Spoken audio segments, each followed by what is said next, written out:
Hello, ayan, magtatanim tayo ngayon ng tulips. Ayan, nakabili ako ng tulips. So, i-ready natin kasi sa next, after ng winter is mamumulaklak ng ganyan. So, ngayon, pa-winter na. So, itatanim naman natin. Preparing for the next season. So, tatanggal tayo nito kasi dito ko siya ilalagay sa malalaking pasok. Ayan. Pero maganda to. Pero gusto ko dito siya ilalagay. Kasi super laki niya. So, tatanggalin na natin to. Kasi, ayan, ang ganda naman siya. Kaso ayaw ko na niya. So, tatanggalin natin. Ayan. Ilagay natin sa doon. Kasi, winter na. So, ayan. Tatanggal tayo. Maganda siya dito itanim. Kasi pag namulaklak, super ganda. Ito yung mga succulents natin. Ayan siya. Tatanim ulit natin yung mga succulents. Super.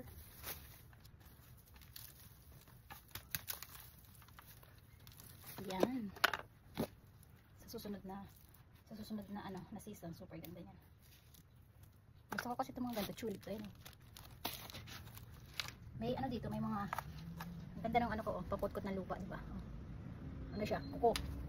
So hindi natin kailangan ng pangkutkot. Ito na lang, ginaganyan ko siya. Kutkot. Ayan. So, diba? Diyan natin siya ilalagay. Gusto ko siya lalagyan ko siya ng parang lalagyan natin dito sa ibabaw ng isipin natin paano natin siya ilalagay. Bala kong ilagay ito dito dyan, kaso lang tingnan natin.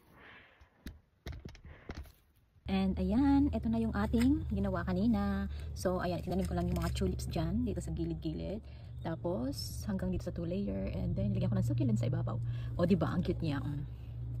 Ayan, mag-aantay tayo ng another couple of months para sa ating mga tulips. And ayan, rearrange din natin itong ating mga succulents dito kasi nag-overcrowded na siya. And ipakita ko sa inyo yung aking mga pananim dito.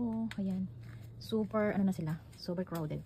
So ayan, ang ating mga monstera. Ayan, marami pa tayo ng mga hoyas. Ito, ayan. And ito yung binigay sa akin ng friend ko. Yung tinanim ko siya kahapon, yung mga roses. Ayan. So, andyan ang ating mga seedlings. Mga roses. And then itong ating mga prayer plant daw ang tawag dyan. So, ayan, madami yan. Ayan, dati ang lagu-lagu yan, pero nung nakaraang winter is yung iba namatay.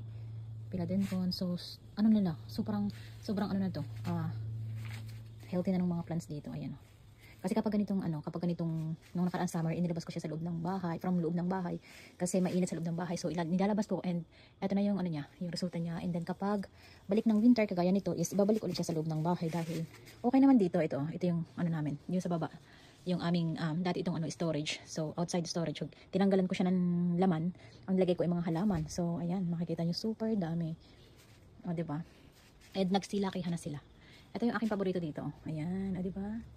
Umaakit na siya dyan. Tapos nilagyan ko siya ng net. Ayan and sobrang dami. Diba? Hanggang dyan pa sa taas.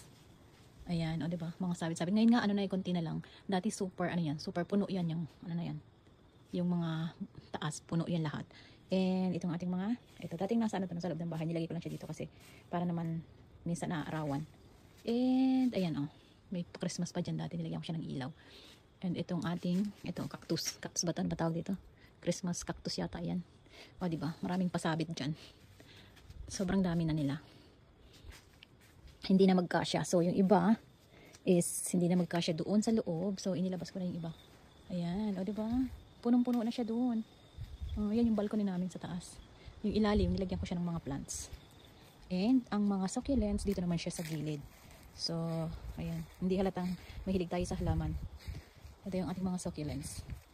And meron pa tayo dito sa pagilid. Ayan Itong mga nakasabit natin dati, may mga flowering plants yan, pero ngayon wala na siya kasi pa winter na nga.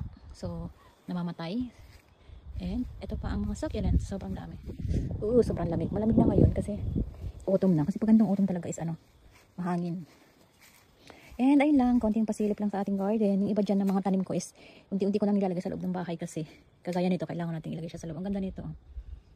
Diba? Kasi pag sobrang lamig yan, mamamatay. Ayan, yan lang. Bye-bye.